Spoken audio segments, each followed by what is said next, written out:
এটা মনে কর পৃথিবী, এটা মনে কর এটা পৃথিবীর কেন্দ্র, এটা হচ্ছে বিষুবীয় অঞ্চল। এই বিষুবীয় অঞ্চলের মানে এখানে একটা লোক দাঁড়ায় আছে মনে করি, ঠিক আছে। এখন লোকটা কোথায় আছে আমরা কিভাবে আইডেন্টিফাই করব? আমরা যদি বলি যে এই রেখার সাথে, বিষুবীয় রেখার সাথে, বা এটাকে নিরক্ষরেখা বলে, এটাকে বলে নিরক্ষরেখা,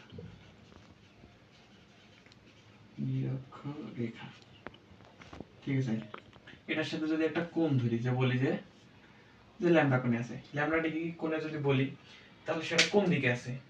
এদিকেও থাকতে পারে, ল্যামডা ডিগ্রি কোণে এদিকেও থাকতে পারে, কারণ এইটাও তো হচ্ছে নিরক্ষরেখা, ঠিক আছে।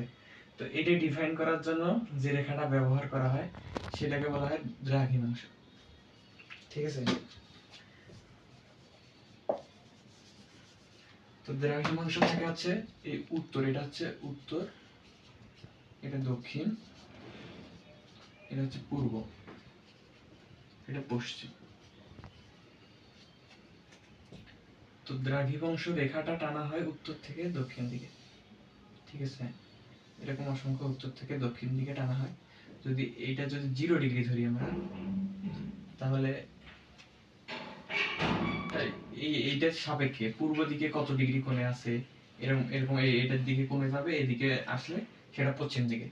আমরা যদি এইটা বলি, এটা এটা এরকম মনে করো যে একটা নির্দিষ্ট একটা দ্রাঘিমা রেখা আছে, এটা হচ্ছে ল্যামডা ডিগ্রি।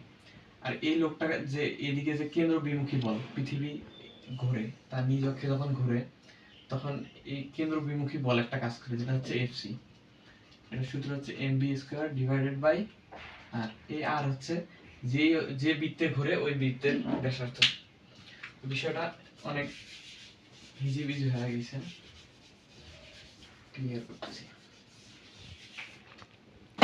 কোণে আছে, মনে করি নির্দিষ্ট একটা দ্রাঘিমায় ল্যামডা ডিগ্রি কোণে আছে। তো এই যে বৃত্ততে ঘুরতেছে, পৃথিবীর নিজ অক্ষে যে বৃত্তটা ঘুরে, এই ব্যাসার্ধটা হচ্ছে আর। আর এটা যদি ল্যামডা কোণ হয়, তাহলে এই কোণটাও হবে ল্যামডা, ঠিক আছে।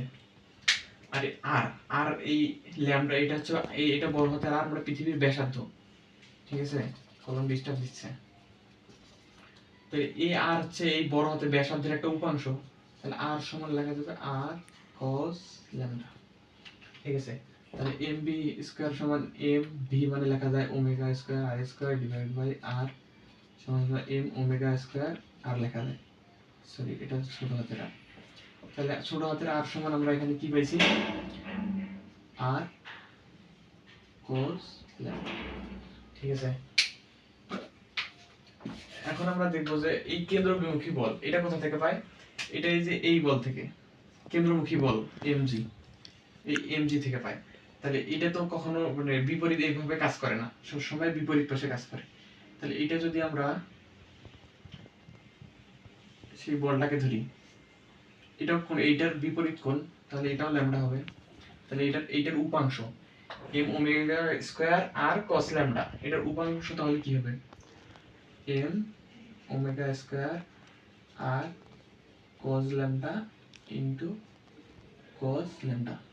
আর mg এইদিকে আর এটা কাজ করবে এইদিকে, তাহলে mg থেকে মাইনাস হবে।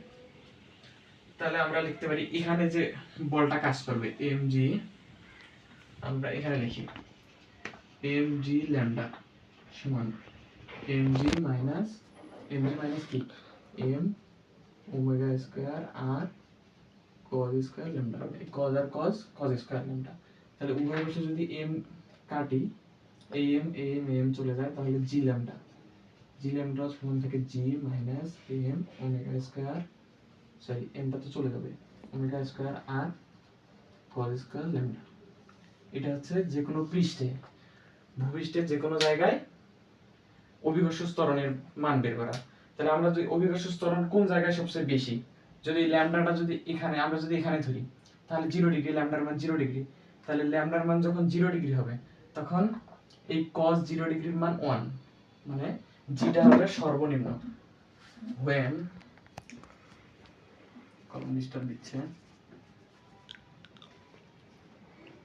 when lambda is equal to 0 তখন কি হবে জি ল্যামডা হবে ম্যাক্সিমাম সরি মিনিমাম জি মাইনাস ওমেগা স্কয়ার আর, কারণ cos 0 ডিগ্রির মান 1, তখন জি থেকে সর্বোচ্চটা বাদ যায়। আর যখন when lambda is equal 90 degree অর্থাৎ এই মেরু অঞ্চলে থাকবে, মেরু অঞ্চলে থাকলে জি এর মান সর্বোচ্চ হবে ম্যাক্সিমাম, জি এর মান সর্বোচ্চ তখন কত হবে জি, আর ওমেগা স্কয়ার আর গুণন cos এর মান 0, তার মানে জি সর্বোচ্চ মান যা তাহলে পাওয়া যাবে জিতে। ধন্যবাদ।